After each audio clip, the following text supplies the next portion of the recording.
our schools. Across history, authoritarian movements have targeted educators first because teachers help young people think critically, to tell their own stories, and imagine a more just world. Schools are one of the last truly public spaces where people from every race, religion, and class come together, and that makes them powerful. Whether you focus on racial justice, immigrants' rights, rural survival, climate justice, workers' rights, or fighting disinformation, education touches us all. And I'm here with the Indivisible cohorts and communities crew, and I'm going to pass it over to Danessa. Thanks, Kimberly, and welcome everyone. So excited to see so many people here from across the nation. I'm going to invite everyone to do a visioning exercise with us. So no matter where you are, where you live, whether it is rural or urban, whether you identify as Black, Brown, or Indigenous, an immigrant, a white person, we all share basic values. We want kids to grow up safe. We want them to be respected, and we want them ready to shape a better future. Public schools are one of the few places where our lives intersect across race and class. They're not just where kids learn math and history, they're also where our young people will practice democracy and imagine new futures and find belonging. And that's why schools are a frontline in the fight.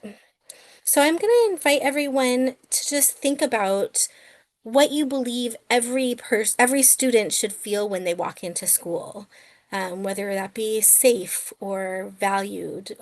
And go ahead and type that word that you're thinking of in the chat for me.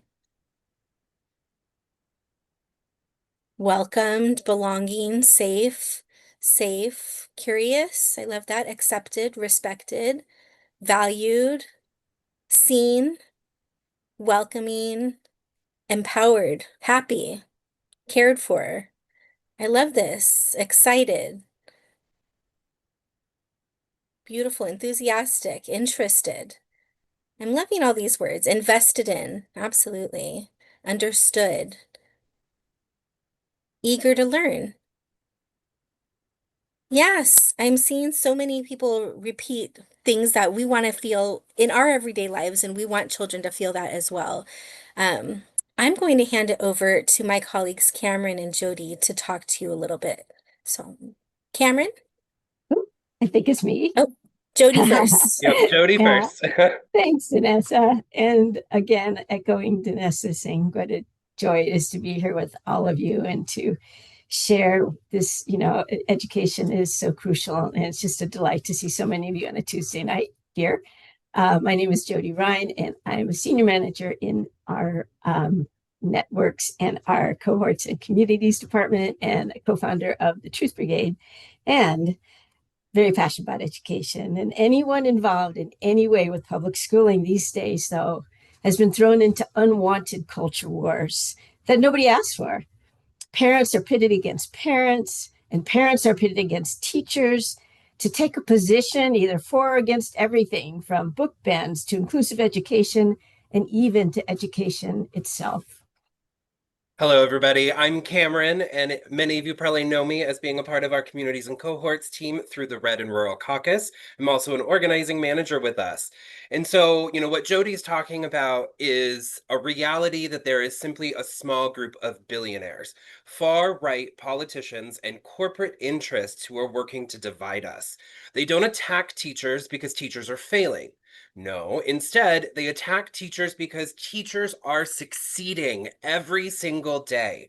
They are succeeding in helping young people think for themselves. They're succeeding in helping young people to learn the truth, to learn our history, to learn fact, and most importantly, to believe in possibility. That's right. And these billionaire villains know the power of education to unify and to liberate. That's why they spread disinformation about CRT and indoctrination. That's why they ban books that tell the truth about race and history and push privatization schemes that siphon money away from rural and urban schools alike? Their goal is the same one that we've seen in so many struggles that you all are already engaged in. Their goal is to divide and conquer. If they can pit us against each other, parent against teacher, rural against urban, Black against white, then they can keep power and resources in the hands of a select few individuals. That's right. But just like in every movement, the villains only win if we stay divided. I think you all on this call know this. When we unite across race and place and issues, we can win the schools and the democracy all our communities deserve. So, thinking about all of these things, I have a question for you all. Oops, sorry, my machine just decided to beep at me. So, in the chat, if all of you could share one way that you have seen your communities, or any community that you even might know of, defeat this divide and conquer strategy, we want to hear you talk about that. We want to see what you're going to share. Maybe you've seen this defeat through social gatherings, something that we've been doing here at Indivisible for a long time. Maybe you've seen us defeat this through working together on a school board race, maybe even just attending a school board meeting and sharing your thoughts. So go ahead and drop some thoughts in the chat for us. I see anti-Trump rallies. No Kings, absolutely. Who here is excited for No Kings this October? Mhm. Standing up to the Trump administration, school family carnivals. I love that. That is not something that I have ever really thought about in a way of defeating this, but I think that's great. Yeah. Dialogue. The Bridge Brigade. Yes. Yes, Jody. Mhm. Oh, Intergenerational events to share info. That is fantastic. you guys rock, man. So many creative ideas. Simply getting to know your neighbors. Absolutely. So much prejudice is based on the unknown. Rallies in your town for anti-trans legislation awareness. I love that. I like The that. name Indivisible. That's very cute. Yes. All right. I think it's back to our incredible host. Mhm. Thank you so much. Block parties, there's still more and more and more coming in the chat. So you'll notice that we have a little bit that we want to talk about. Randy and Ezra will be joining us momentarily. But this is about visioning the schools and the world that we want. That's what we want to talk about, and that's what we want you to think about during the interview with Ezra and Randy. So in the chat right now, um, we're going to do a little vision board together. So in the chat, uh, one of my colleagues is going to be dropping a link so that you can access this vision board that you're looking at. Can everybody see my board? Can you see the screen? Yes, we can see your screen. Okay, perfect. So, what we're going to do is have a conversation, a virtual conversation, where we imagine what our schools can look like. So, this is how this part is going to take. It's going to take about 10 minutes, and that's it. You will see two questions in the middle ish of the screen. Imagine, what if those villains that we just defined, what if those villains weren't interfering? What would our schools look like and feel like? They'd look like vibrant places where every child learns the skills they need to survive. Then the other question, or you can think about the question, what victories would those schools make possible for kids, for families, and for our democracy? What you're going to do is think about your response to those to the either one of those questions, and then you're going to think about your response. Think about your response uh, uh, by the themes that are across the bottom of the board. Think about collective power where teachers, families, and students have powerful voices. Think about that question in terms of critical thinking skills for truth and democracy. Or safe, welcoming communities where people belong across race and place, or opportunities for a promising future for every child. What you're going to do is the question just disappeared. But what you're going to do, let's put the what victories those schools make possible. If we could put that back in the imagine box.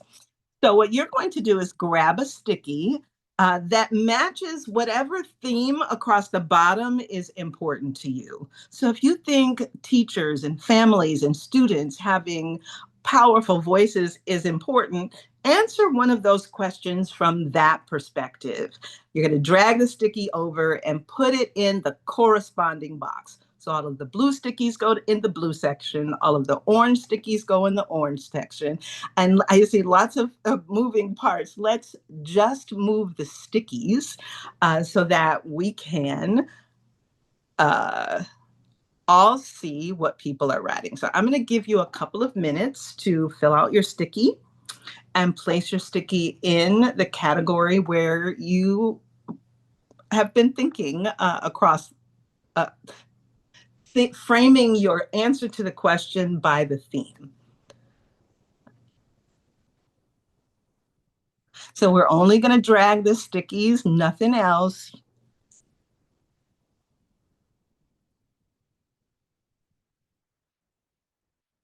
Okay.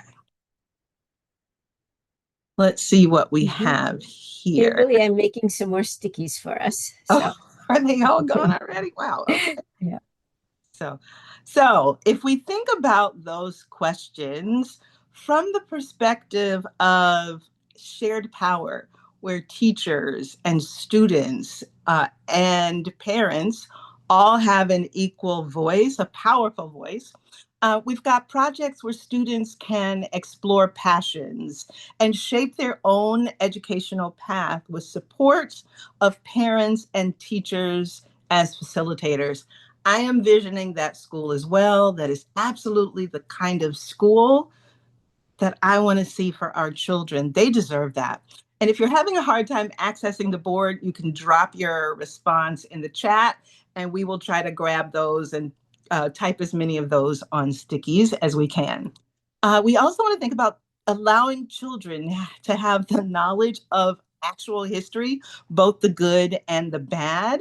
We also have annual state assessments abandoned in place of the fact that annual state assessments have been abandoned in place of authentic assessment through portfolios and projects. That is absolutely not empowering the voices of children, of families, and of teachers. When you're just teaching to the test, obviously it is not empowering families the way we want our schools to do. Let's look at the next category, critical thinking. These are indeed skills for truth and democracy. Let's see what you had to say. Students are allowed to challenge any idea respectfully. I absolutely want to see schools that allow that kind of respectful challenging. Learning all history so that we don't repeat it. Students can determine if information is accurate, yes. Truthful history. Public schools in modest neighborhoods would have the same activities and resources that schools in rich neighborhoods enjoy. The power of voice, being able to truthfully share. Absolutely. Another category, and then we'll be finishing up here. Safe and welcoming communities where people feel that they belong across race and class, no matter your color, no matter what your zip code is, no matter how many zeros you have after your salary. We want schools where everyone matters. Let's see what you have to say. More mental health support, hire enough social workers, therapists, and counselors, absolutely. A school where all children can feel safe and welcomed at school. Yes, absolutely. Students would attend without fear of ICE. That reminds me, I just saw, I can't remember the state, but ICE, so many videos where ICE was right outside the school waiting to arrest people. Not the kind of world that school that we vision for our children. Children and youth know the truth about history. Take politics out of education. Absolutely. Whoever put that in big letters, absolutely. Trans athletes can freely participate in the sport they identify with. Schools where where there's less judgment and where all children can feel safe and well. Oh, I read that one already. All right. And our last category, this is a messy board, but you're filling it with so many wonderful things. Apologies for the messiness. And the last category is opportunity in resources and a promising future for every child. We have arts integration. We have clean air and water. Thanking teachers when they make an effort. Absolutely. As a former teacher, absolutely. I know how important that is. Don't allow books to be banned. A livable future. Three powerful words. Fund schools that not from property taxes to ensure they are less systemically rooted in disparities, and paying teachers so they can live near where they work. Absolutely. Thank you so much for all of those responses. Of course, if you want to keep filling the Miro board out, have you're welcome to do that. I'm going to stop sharing now. I'm hoping that I stopped sharing. You did. Did I? Okay, good. Look at the schools you've imagined on our vision board. Places of joy, truth, fairness, and yes, democracy, or whatever major themes arise. These are the victories that we can win, not just for schools, but for our society. And we can do this when we stand together across race and place. We just cannot emphasize that enough. So, we've been talking a lot about villains, and of course, let's define what the villains are. The villains attack teachers. The villains are the bad actors. We often think of the villains as every Republican, as, every Republican senator. The villains are the people who have the power at the top, who are making decisions based on maintaining and hoarding wealth and power. So we're not just talking about Republicans when we say uh, the villains. The villains could be um, pharmaceutical companies. Uh, the villains can be the rich and wealthy. It can be the NRA. It is whoever is making decisions and trying to make decisions for the purpose of hoarding power. So the villains attack teachers because they know the power of the schools that you all have just described and visioned on our vision board. The attack on schools is just part of the attack on democracy, and it's an attempt to chip away at the rights we've all fought for. But we are united in building the future. Tonight, as we hear from Ezra and Randi Weingarten, let's hold on to these visions that we talked about. And more importantly, let's commit to fighting for the victories that our kids and our communities deserve and building the front lines. And with that, we are going to transition over to Ezra. Hey, everybody, can you hear me? Yes, we can hear you. Hey, Kimberly, thank you. Thanks for leading us through that exercise. And I'm really excited because we get to dig into an incredible book and talk with an incredible leader, somebody who has been called by former MAGA appointees as, quote, the most dangerous person in the world. And she is here to share with us her lessons from fighting back against the authoritarianism that we are seeing in this country right now. I'm speaking of nobody other than Randi Weingarten, the president of the American Federation of Teachers and the author of the book that we are all here to discuss. Why Fascists Fear Teachers. Everybody, let me see it in the emojis. Let me see it in the chats. Welcome, Randy, to this conversation about I can I be honest, Randy? How do you find the time? How do you find the time? You are on the front lines of this fight, and suddenly out of nowhere, it's like Randy has a book coming out that is timely, that speaks to the moment, that is incisive, that is instructive. I'm in awe. I'm in awe of everything you were doing in this moment, and you put the rest of us to shame. So thank you for being here. Thank you for writing this book. Thank you for joining this conversation. We're gonna get into it. The audience tonight is folks who care about the moment that we're in. They're spending a Tuesday night talking about how do we defend democracy, how do we fight fascism, how do we challenge disinformation. And Randy, you're speaking from the point of view of educators, but you're speaking for more than just folks who are professional educators. Anybody who cares about this country, who cares about this democracy, is part of this conversation. Because as you point out so clearly in the book, look, what's happening in public schools touches every movement for justice. It touches all of us. So again, thank you, thank you, thank you, not just for this book, but for everything that you're doing now and you have done in service of our democracy.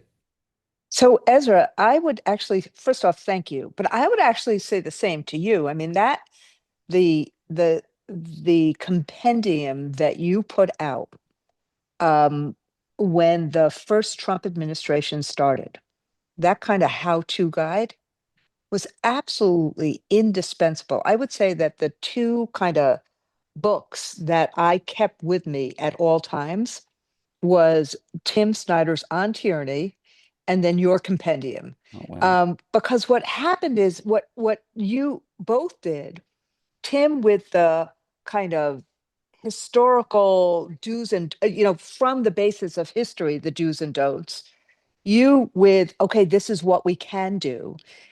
In some ways, I followed that model in this book because it's the warning, but it's also what teachers do to be the antidote, to create the hope, to do this every single day in their classrooms, to basically do exactly to basically do exactly what fascists fear. Mhm. And so I'm just back to you, my friend, because that manual, look, many of us do the how-tos, but that manual gave a whole lot of people who were saying at that time, what do I do?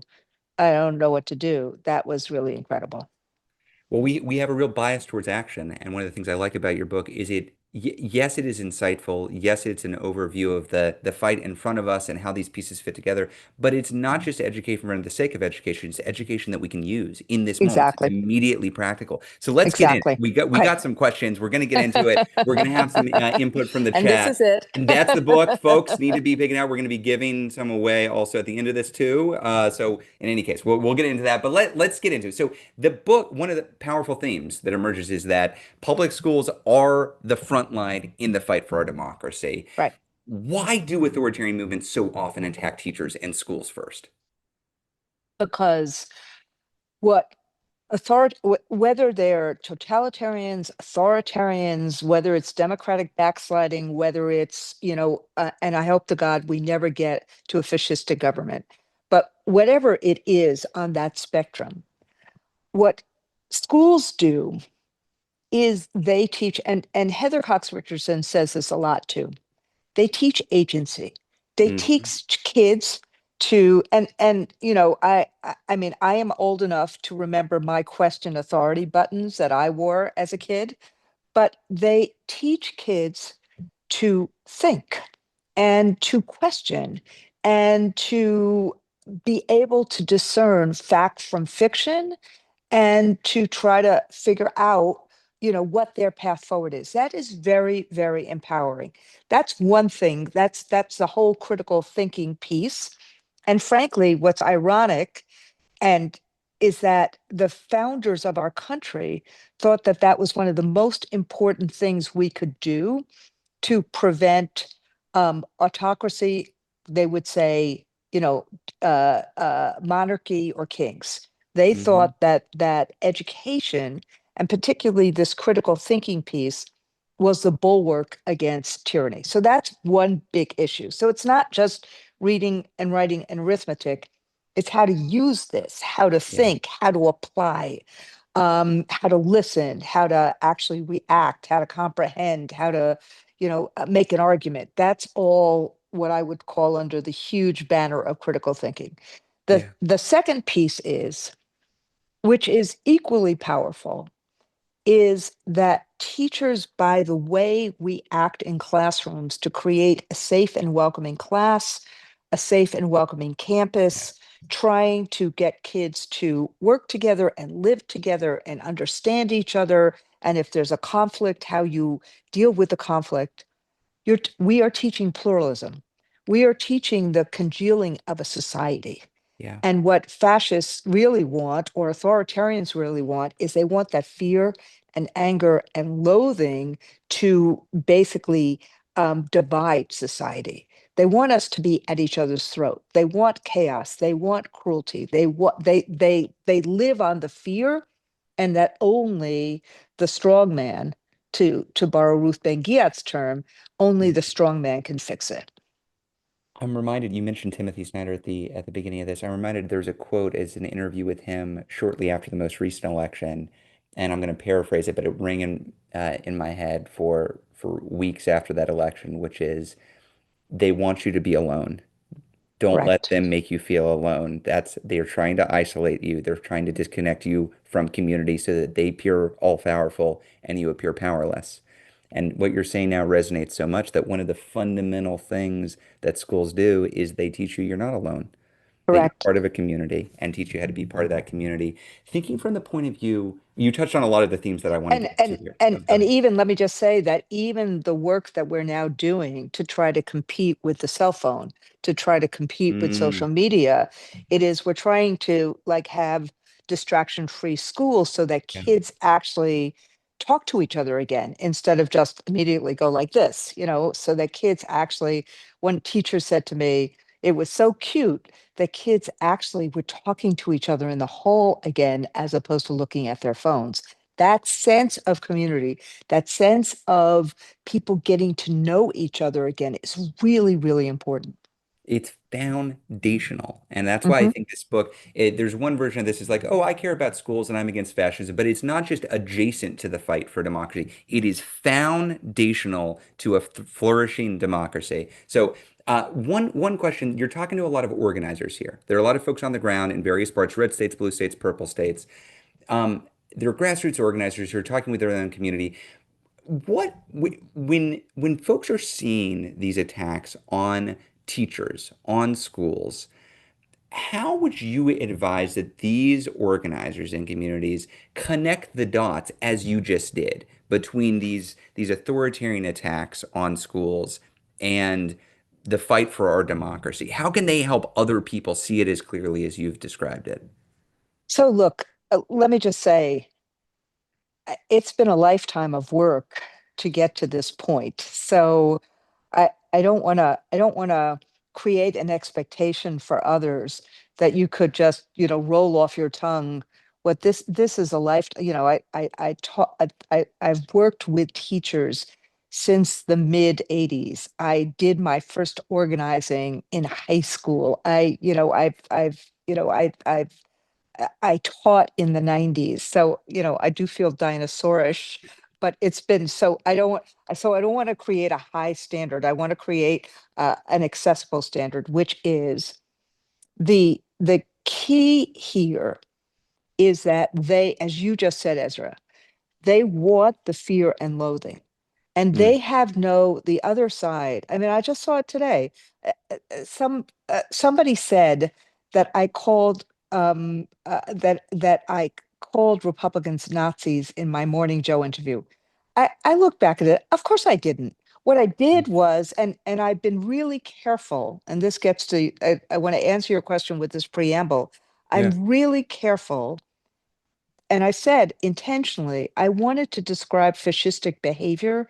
I did not want to label anybody as a fascist. I didn't want the conversation to be, is he, isn't he? I Mm, didn't want there to be these faux outrage about what I had done. And in fact, what was I talking about on Morning Joe? I was talking about the paperclip and the paperclip story, yeah. where Norwegian teachers in Nazi occupation wore these paper clips to to say that we're Mhm. binding people together, because it was prohibited for them to wear any political buttons about the king or any of these other things. So they started with a symbol as like a paperclip in the 40s, and to wear this to signal to other people we are bound together like a paperclip binds papers together. And so what, in terms of organizing, in terms of connecting the dots, the the most important thing to understand is that, I think, is what people who do not believe in democracy, who do not want to listen to the will of the people, what they try to do. They try to divide. They Mhm. create and they'll throw spaghetti on the wall and see what sticks. So every culture war starts with a division, and Yeah. a division about us versus them. In schooling, I mean, in schooling, most people didn't know what CRT meant, Yeah. and they'll use initials, they'll toxify the initials.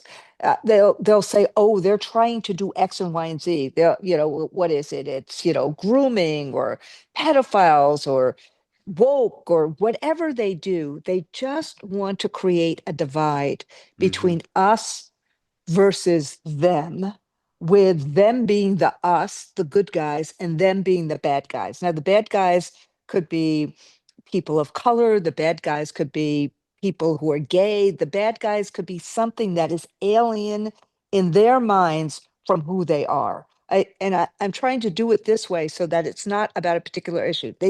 They want to do that.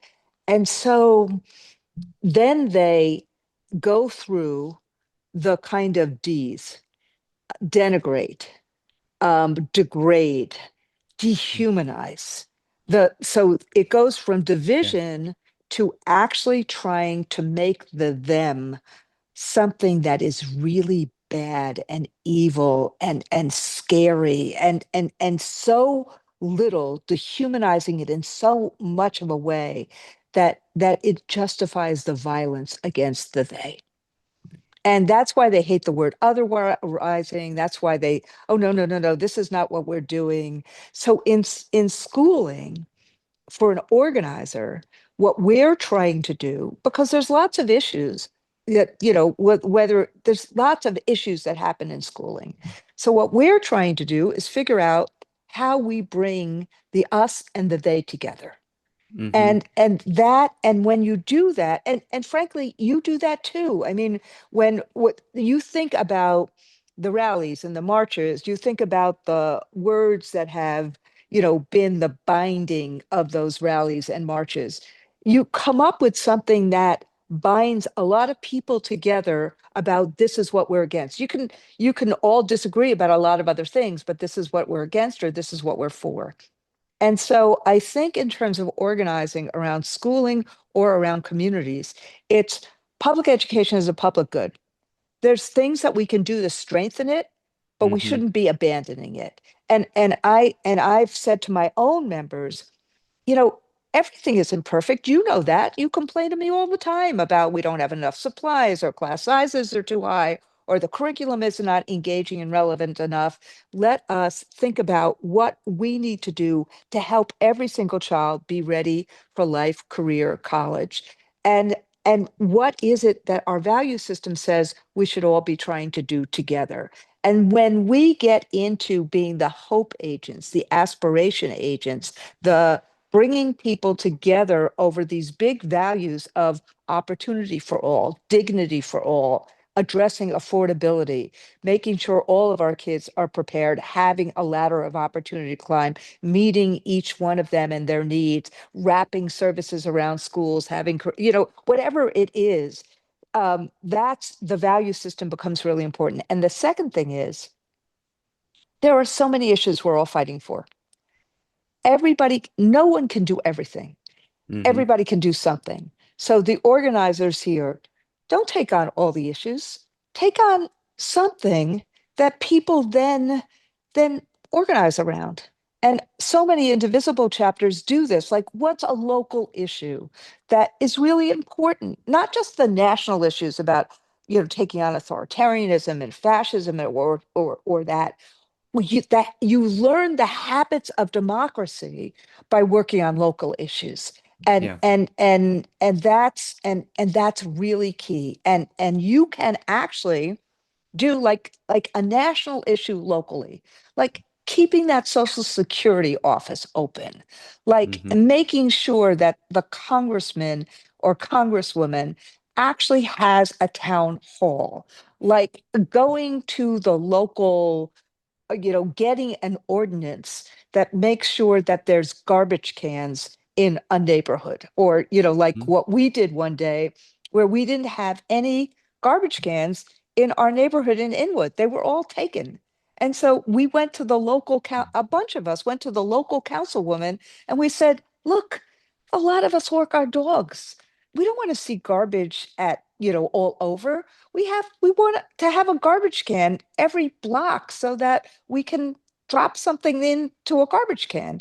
And we got garbage cans on every block. And that became something that the neighborhood was like, they said to my wife and I, oh my God, how did you get that done? Well, we all talked about it for a long time. And then we just went to the council person and said, let's do it. And we celebrated the neighborhood for talking about it. That's agency.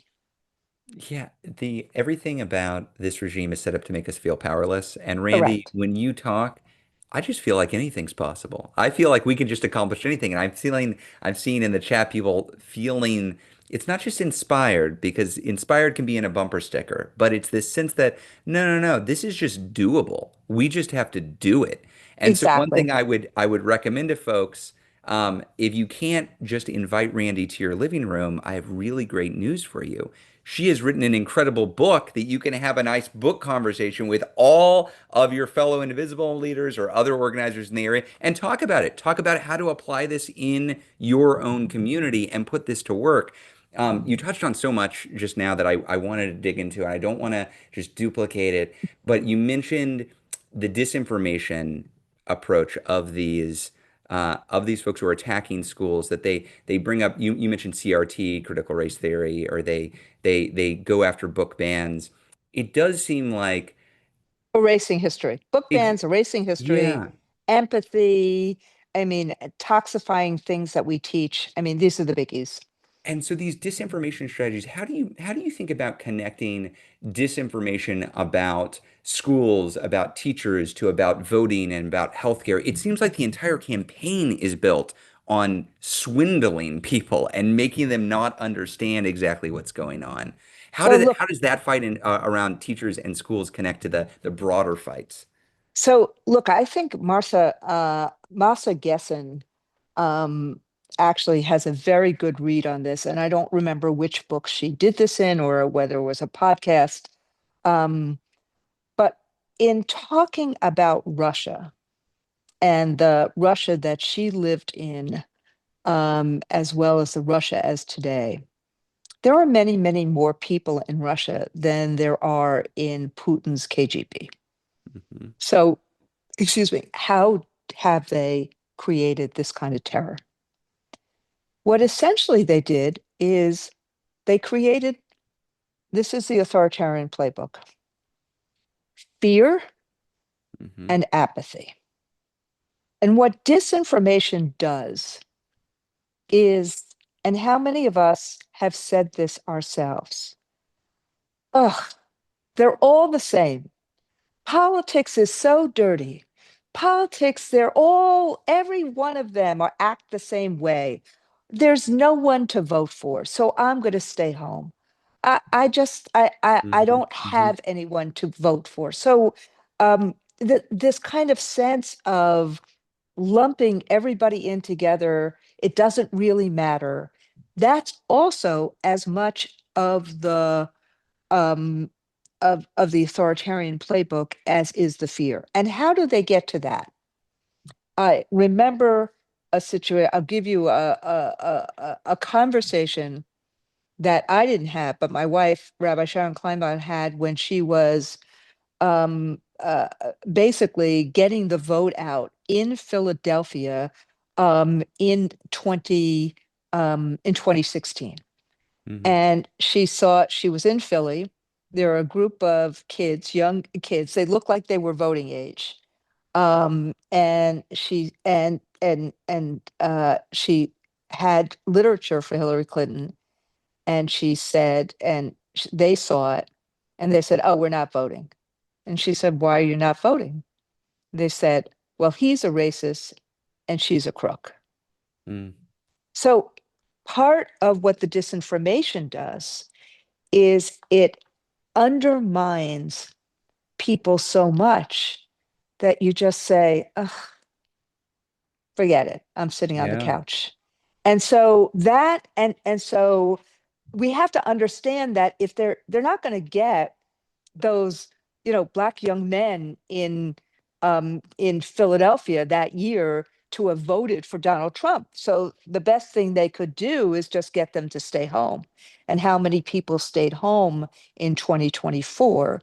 And so it is this, the misinformation, the disinformation coming in through social media. You can't mediate it. You don't even know what is coming in. You don't even know what the algorithms are because we don't control the algorithms. You can Hmm. just compete with it. So what does education do?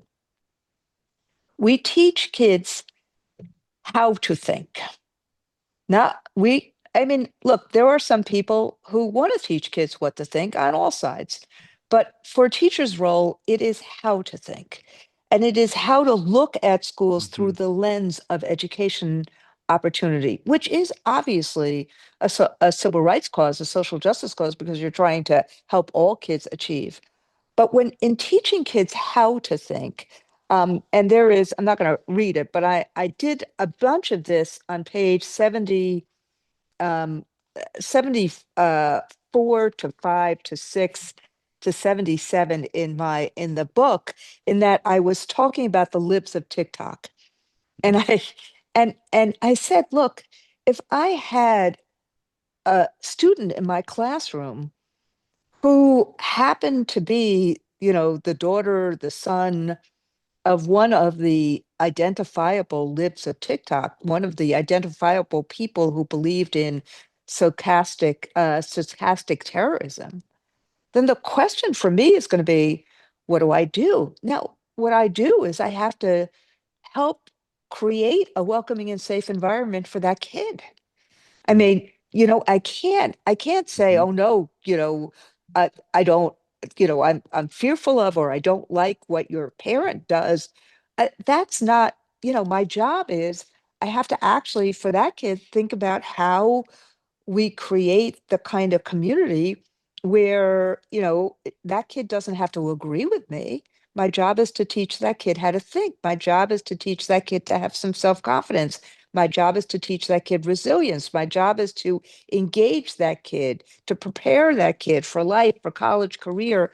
So I may know that that kid may be coming with a different preconceived notion than I might have, but I have to then overcome my own preconceived notions to figure that out.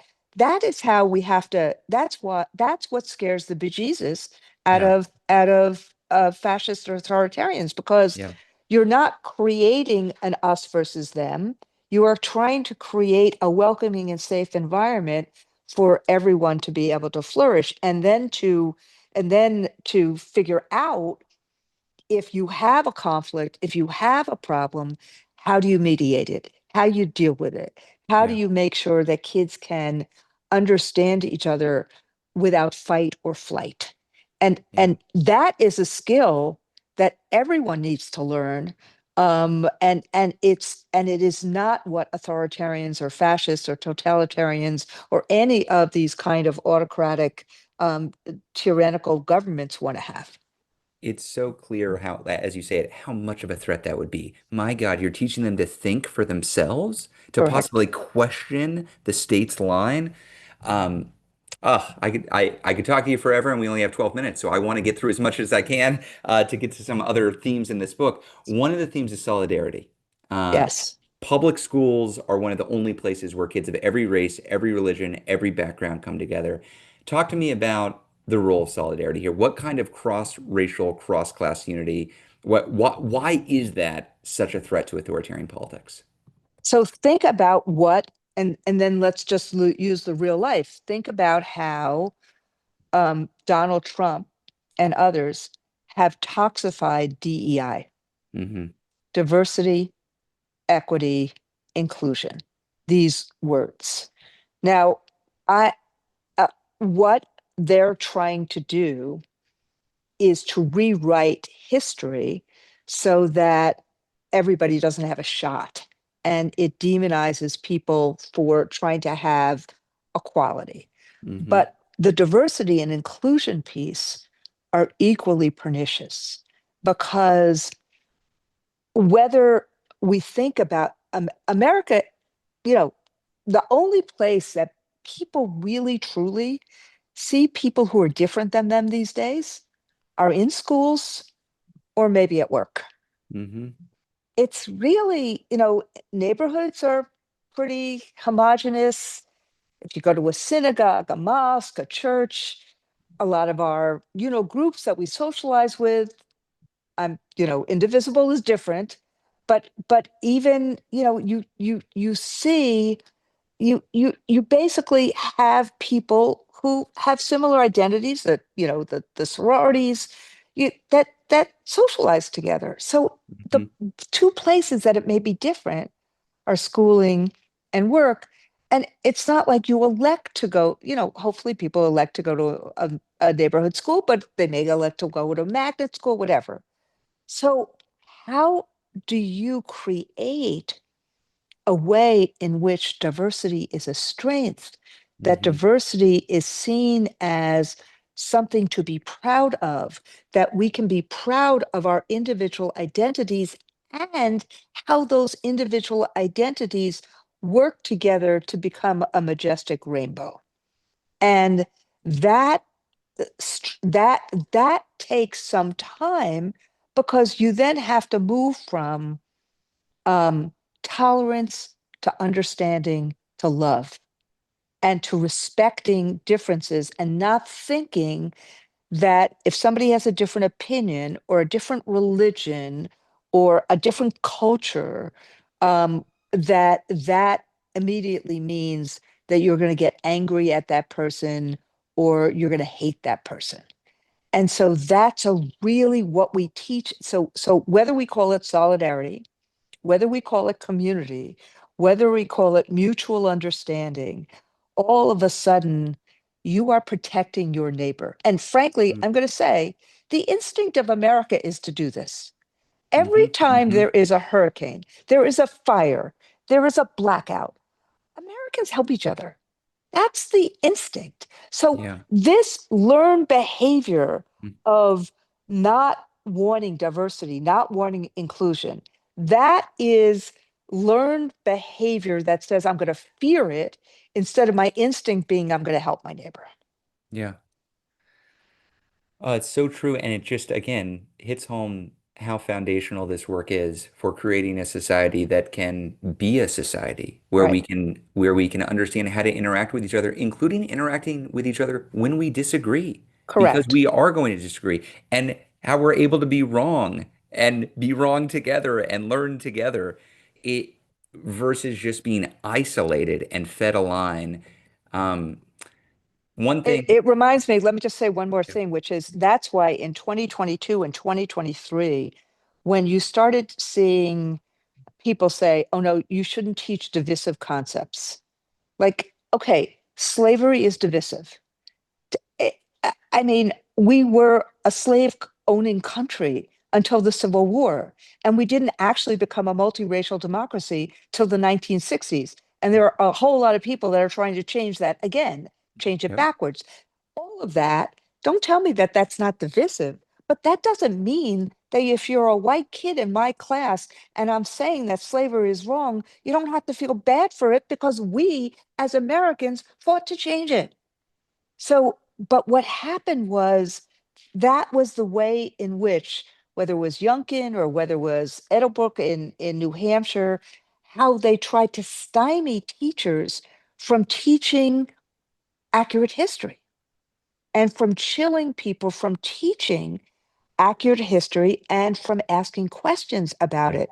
And that's where they started. That's how you could see them start to say, let's take away critical thinking.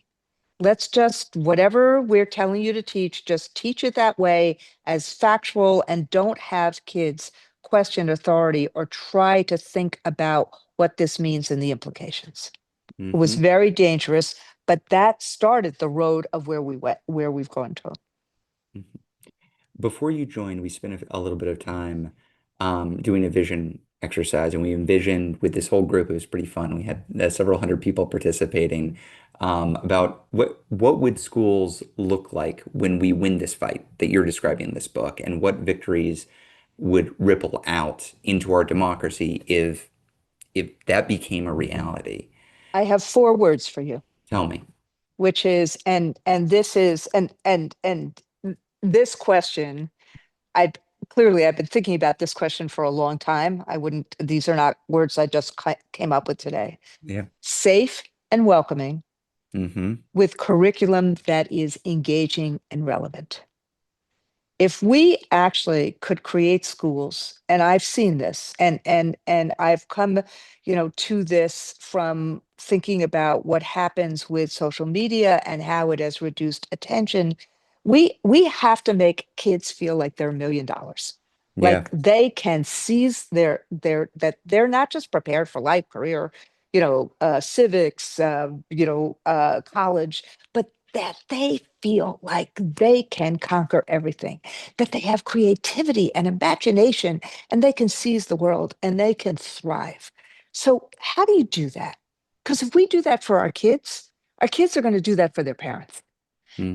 There's going to be a sense of let's actually, because what I really see, Ezra, is that this administration wants to go backwards and Mm-hmm. sees a history and a past that is mythological, but they don't want to see a future. And Mm. and we want to see a future that people can believe and feel and see that a good life is possible, an affordable life is possible, that they could have the American dream. So if we could in classrooms and campuses create a safe and welcoming environment where kids feel like they belong, where parents feel welcome, where it's really safe, where we wrap services around schools so services are available for families, like, whether you need glasses or dental services. We have coat closets, we have, food Mm-hmm. pantries, we have breakfast, lunch, we have, extended time, we have class. But then the second piece is curriculum that kids then say, I want to be in school. I Yeah. want to learn that. I don't, yes, I'm going to learn reading through project-based instruction. And frankly, that's what the best private schools do. They Mm. don't just say, okay, there's 40 minutes of this and 50 minutes of this and this and that. They teach all the different subjects, but they teach it in a way and teachers want this, that kids feel relevant to their lives and they are really engaging. And what I've seen is that particularly with career tech ed, some people used to call it vocational ed. Like when you have a program like on culinary, or a program like I just saw in New Haven, where it's called the Sound School. Why? It's not music. The sound, the Long Island Sound is their classroom. And Mm. and Love it. and you watch kids in boats, first in rowboats and then in motorboats, and they're learning science through veterinary medicine. They're learning math because you can't actually fix a boat. You can't actually fix any of the things that happen in maritime without knowing math, without being able to problem solve and critically think. And in this school, half the kids in the high school that I saw, the sound school, have an IEP or a 504 program, and they're graduating. Mm. So finding a way that schools are, that every school is a place where parents want to send their kids, educators want to work, kids thrive, but really, truly, these two concepts, safe and welcoming, with curriculum that's engaging and relevant. If we do that, then and then all of a sudden, kids and parents see a future and a joy and a sense in this race of hope versus fear, that hope wins out, that aspiration wins out of anger, that you could actually have the possibility to do anything. Well, I hope for everybody joining here, it's felt like a safe and welcoming environment, and the what we are discussing is engaging and relevant. I feel like it's very engaging and relevant. We have a bias towards action, Randy. You know that. We're interested in what we do with what we're learning from this. So obviously, one easy action item on everybody's list should be at the top of your list. As I'm filibustering here, maybe you go and order it right now. Go find the book wherever you find your books. We'll put a link in the chat. But why fascist fear teachers? This is something that you can use to build up your practice in your community, to have a discussion with your fellow organizers, with your fellow community members. But beyond this, beyond us making sure that everybody gets the wisdom that you've imparted on us in this book, we know teachers are under attack right now. They are also represent some of the most trusted leaders in America. Schools represent some of the most trusted institutions in America. For the folks on this call who are organizers, who might not be educators, but really care about saving democracy, Randy, what can they do right now to stand with teachers and to defend public education as a cornerstone of democracy? So, number one is show up. And when I say show up, I mean, and look, only 30 to 40% of the adults in America have kids in schools right now. So we're talking about a lot of people that don't. If you, but if there is a something that's going on in, schools in your community, volunteer for something. I don't mean take hours and hours. You're already doing so much volunteer work, but show up at a school board meeting. Don't do it alone. Do it with a group of people. Show up and, for Teacher Appreciation Day, show up at a graduation, talk to your local school about what's needed. Be a volunteer maybe at, the school fair or a prom. Do something that helps fight for funding for schools. Make sure that when if we see a libs of TikTok or Moms for Liberty trying to undermine what we're trying to do or mischaracterize it, say, oh no, that's not what teachers are doing. Lift up a teacher in your community. When I say show up, there's 1,000 different ways that one can do it, but finding a way that you're connected in a community kind of way to a school or to teachers are really, really, really important. And the second thing is, I do think that these bigger fights that we have or these bigger actions that we have are really, really, really important, because what happens is the authority that people feel really alone. So if people show up together for a No King's Day, for example, if they show up together and say that we're unified in solidarity to because we are fighting X or Y or Z. And if all of a sudden there are millions of people around the country doing that the same day, that is huge power, because it says to each other, it eviscerates the fear and eviscerates the apathy.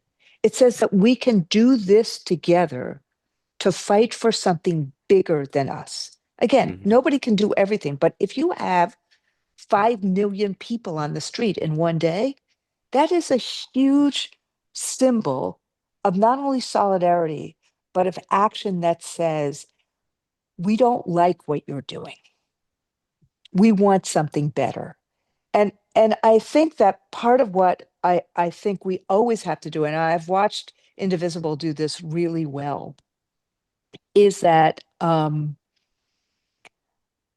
this is not a choice between a broken status quo or the cruelty that we see right now in the current administration. This is actually a way of saying, let's envision a different life, a better life. And the community that Indivisible chapters have created is a way of doing that. So an understanding of what we do as teachers, one of the reasons I wrote the book was a warning, obviously. But the second reason I wrote the book was as a love letter to teachers, so that I open up who teachers are and what they do in public schools so that the rest of the non-teachers in the country could see it and could see the passion and the purpose and the sense of wanting to make a difference in the lives of kids. So the third thing is just finding a way when somebody says something really miserable about teachers, debunk it. Say, Mm. no, that's not true. No, because the other side revels in the demonization that they do of all of us. Christopher Rufo said that the way you create this kind of balkanization of education or balkanization of society, the voucher system, is you create universal public school distrust. They're intentionally trying to tear down those of us who are trying to build up society through the education of our children. Randy, I have monopolized too much of the time with my own questions, but we've got a ton of folks on who have been asking questions too. So if you don't mind, I'm gonna pitch a couple Absolutely. your way. Um, we've got Nancy asking a very practical question here. Asks, what are the most successful tactics adding up to a strategy that keep public schools funded instead of a drain on school budgets of vouchers, fights over millage rates, etc.? That's a really great question. So in the last election, so the most the most successful strategy was actually the most expensive strategy, which was in the last election, there were three places in the country, the last federal election, 2024, there were three places in the country where vouchers were on the ballot and they all lost, all three Mm, places. In a place like Kentucky, where Trump overwhelmingly won, the voucher question overwhelmingly lost every single county.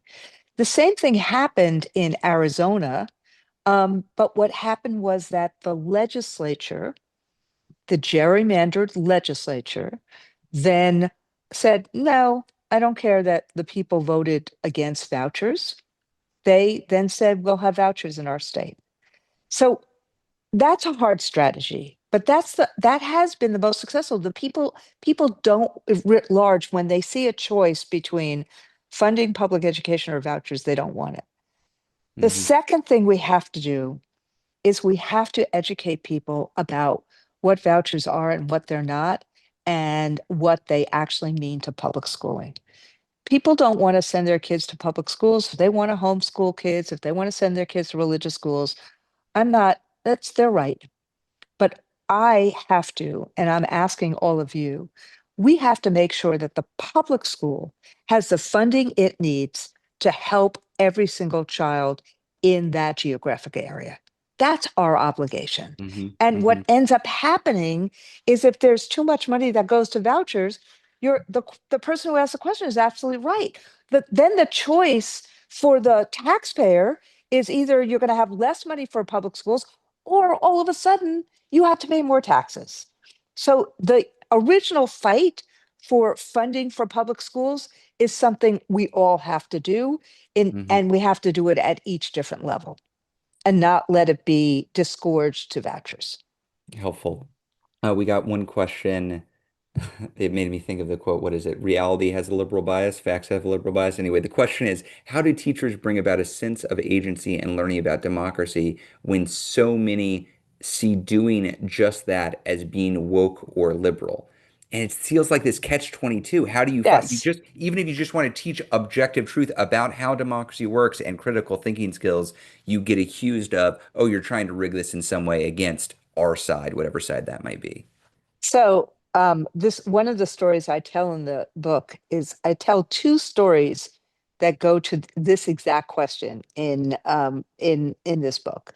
One is about Raphael Bonholm, who is an elementary school teacher in Washington, D.C. And the way in which he teaches civics, he's an elementary school teacher, is they do a project. And they do a project about what you would want to see the city council. They do something that will improve the city. And they have teams, and then they go to the city council and they ask for certain things. And so all of a sudden, it's not about democracy per se, but it's using the habits of democracy in terms of doing this project. Now, the second, and this is the hard one, this why the second one was Ryan Richmond, who went to court, was one of our plaintiffs in the New Hampshire case, who challenged the divisive concepts law. And a judge, we're waiting for the appellate court, but a judge, a federal court judge, great decision, basically said, this law is so void for vagueness, teachers have no idea what they can and can't teach. And so sometimes you have to go to court, which is what we've done, to try to get these kind of clarifications. But what I would do if I was, and I've made this suggestion to teachers all across America, is take an issue that you really want to teach. And then let's, as a community, go to a school board and say, we really want to teach this. This is how we want to teach it. And we want, and this is what we're going to do, unless you tell us that we can't. And then all of a sudden it becomes a debate, but it becomes an educational process, because in doing that, you actually start teaching people what to do. And I got this idea not from myself. I got it from 60 Minutes, from the South Carolina School Board, that there was like 50 or 60 books that were banned. And then elders in the community basically said, wait a second, really? We're going to ban all those books? And this is not a liberal community, it was a conservative community. And what they did is they created a whole process to review these books, to read these books. The community did. And what happened? Less than three, I think it was 3 books at the end of the day that got banned, because the community itself started having an understanding of what these books were doing, that they were actually about educating kids, about seeing understanding, so instead of them being charged and weaponized, the community took hold of it. And so sometimes, look, schools are run by lay boards of education. Unlike colleges in K-12, there are limitations about what we can and can't do. But let's do the organizing up front in terms of what we're doing. I love that. I love that practical approach of how we can address it. Let me ask a hard question that's come out now twice, and I'll read both versions of it. Julie says, it seems many teachers are trying to do the right thing, but face pressure to quote unquote comply or lose their job. And then somebody else wrote, and this is tough, how can I support my teacher friend who is too afraid of retaliation to even watch this webinar? So this is the way that you can help your friend. Call her up after the webinar, give her a nugget or two of information. I like telling about my book, not selling my book, but give her the book for Christmas or for Hanukkah. Or do something that creates a sense of agency for her. And don't do it on social media. Have a cup of coffee together. Have a group of people together. Part of that fear is the fear that I'm really alone, is what I hear about the friend. The bigger issue is this. Right after Charlie Kirk's murder, and I think we all had to condemn political violence and be out there trying to de-escalate. And I basically, when I heard that anyone celebrated his death, I condemned that. Even though at the same exact time, I defended people's right to their free speech Yep. on all sides. Hmm. And we as a union are fighting for and are defending. We've opened up our legal defense fund. So anyone, whether it was private conduct or public conduct, if they're a member of my union, we are going to defend them if they were fired in this moment. So the union has to have people's back. Yeah. But the best way to have people's back is, so I have to do that to make sure that people know we have your back. But the best way is a community standard, is a community gathering together around people and say, no, that's not what we do here. We actually believe in free speech for all. We actually believe that people have a right to free association. And so it may not be on this specific issue, but then maybe what happens is that we all go to potluck together that then says courage is we have signs saying courage is contagious. Yeah. Maybe it's not signs that say no kings, but it's signs that say courage is contagious, or it's Mhm. signs that say we love our neighbor. Or so even the notion of doing a potluck together as teachers or as teachers and parents, even the notion of them having like a little seminar about current events with parents, that there is permission given by a principal that we can do that. You take baby steps that then say, okay, I can have this conversation with you. I can have this conversation about what do we want to see in the school next year to create a safe and welcoming environment? What do we want to see in curriculum? What do we want to see in the social studies curriculum? It's the 250th anniversary of the country. How should we be teaching the Declaration of Independence? So you make it look like a neutral question that Yeah. the community is engaged in answering. You Hmm. create that kind of session in a way that then it becomes really hard for somebody to say, oh, I hated what you just said. But Yeah. if it's done in isolation, as opposed to starting to try to do it this way, where you're forcing people who have different opinions to start working together, it creates empowerment, it creates agency. So don't do anything alone, Yeah. but take the baby steps to do this stuff together. I do think of the what we tell our indivisible leaders and members all the time. It's just it seems small, but the power of a one-on-one conversation where you actually connect with another human being as another human being and talk Yeah, about what is going on, that is the nugget. From that comes so much. You exactly right. break through that sense that they're alone, and you might not have all the answers, and that's okay. But together, you're going to figure it out.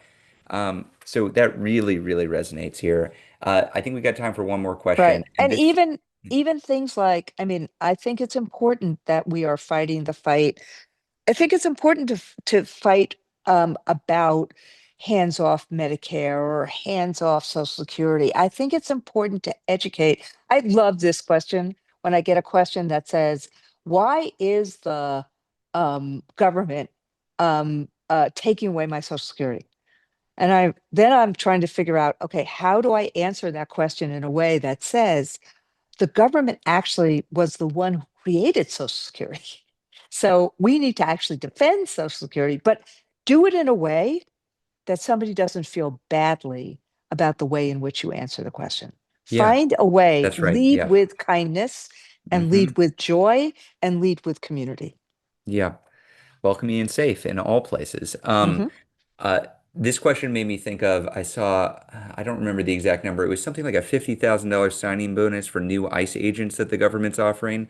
But on the other end, the question is, we have to talk about teacher pay. They are leaving the classrooms for higher paying jobs because it's so difficult to survive on a teacher's salary. How do we ensure teacher salaries reflect the value of education to society? So this is part of the reason that I wrote chapter 4 in the book is because teachers need to have unions in Yeah, order to actually fight for yeah, higher pay. And and because teachers alone are not going to be able to have the power to fight for higher pay. Yeah. And and right now, I mean, the most, probably the most important thing I ever did in my life was when I was the president of the teachers union in New York City. I was not, I did not apologize for wanting to have pay that was commensurate with teacher pay in the suburbs, for wanting to have pay that was commensurate with other professional jobs. And we together, there were 3 contracts where in a 6-year period of time, where we negotiated about a 43% increase in pay. People could see 43%. Now, it was Yeah. over 6 or 7 years, it was 3 contracts. And I love the fact that Bloomberg later on in his, not only his tenure, but his life, said, oh, I just gave that to the teachers. I got a lot of gray hair over those fights, those contract fights.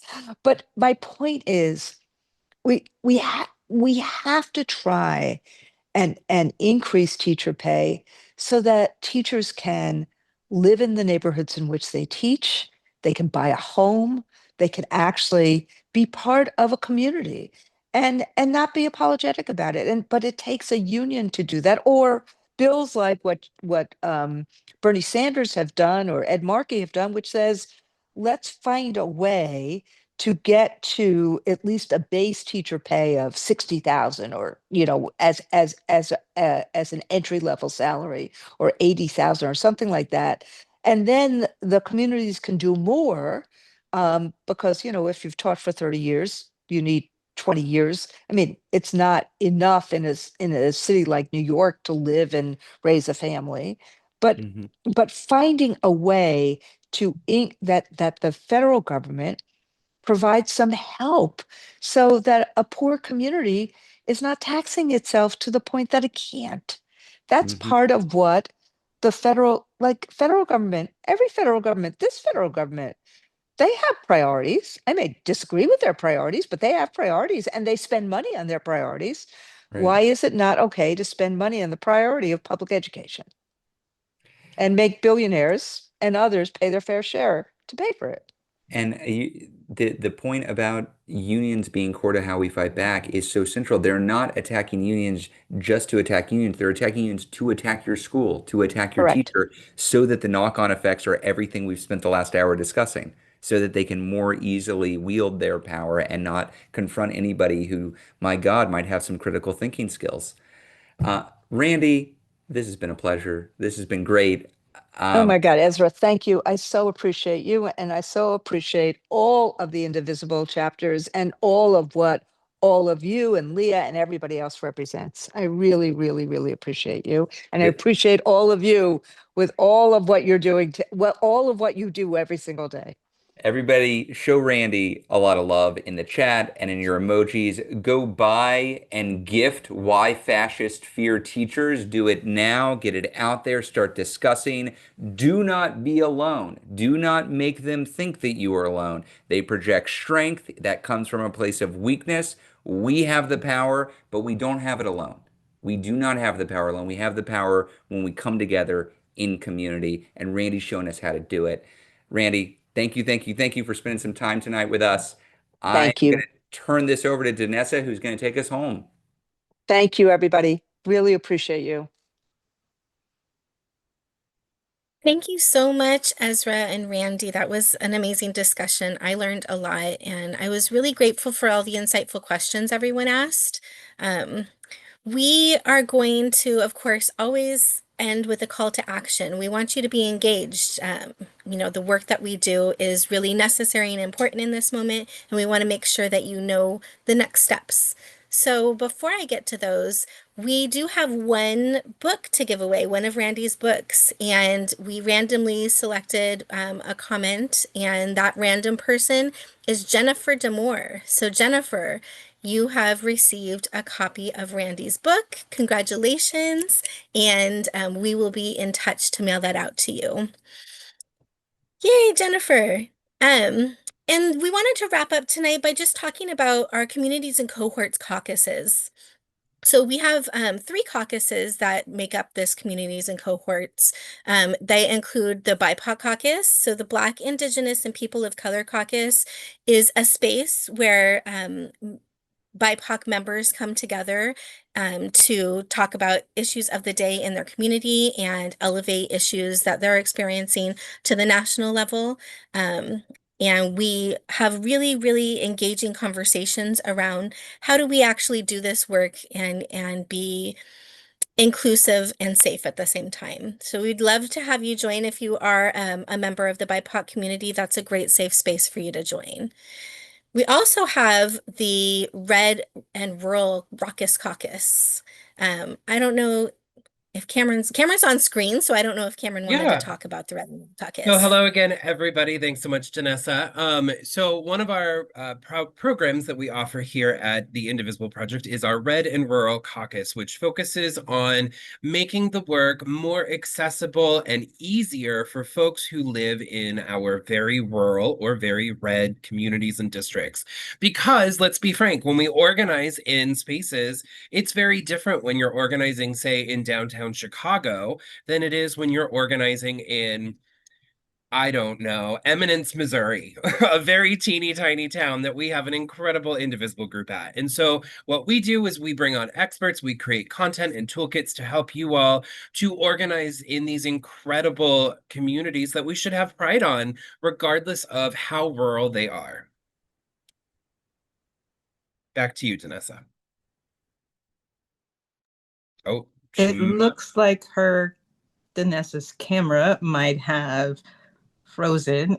I thought she was melting there, coming back. Anyway, we thank you all so much for joining us. I did not write down the person's name who won the book, but if you, Danessa wrote it down. Jennifer Demore. Jennifer Demore. If you would email me at Kimberly@indivisible.org, we will make sure that we get the book to you. Just email me your name and your address. It looks like I'm frozen. Oh no. Yeah, Danessa, you're breaking up really bad and you're frozen. People can hear me. No, it's breaking up, Danessa. Rural Wi-Fi, everybody. Yes, the third caucus, thank you for asking, is the Truth Brigade. And Jody had to leave us, but it is all about finding effective ways to fight dis and misinformation. So in the follow-up email, we're going to send a copy of this recording. It will also be on our Indivisible YouTube channel. If you haven't done it yet, please go ahead and go to Indivisible's YouTube channel, like and subscribe so you can know every time we update a new video. And thank you so much for joining us. We were so inspired by the vision that you all shared with us for what you want schools to be, and so inspired by the conversation with Ezra and Randi. And we're going to say goodnight and thank you for joining us. Thanks so much, everybody. Have a wonderful night. Bye, everyone.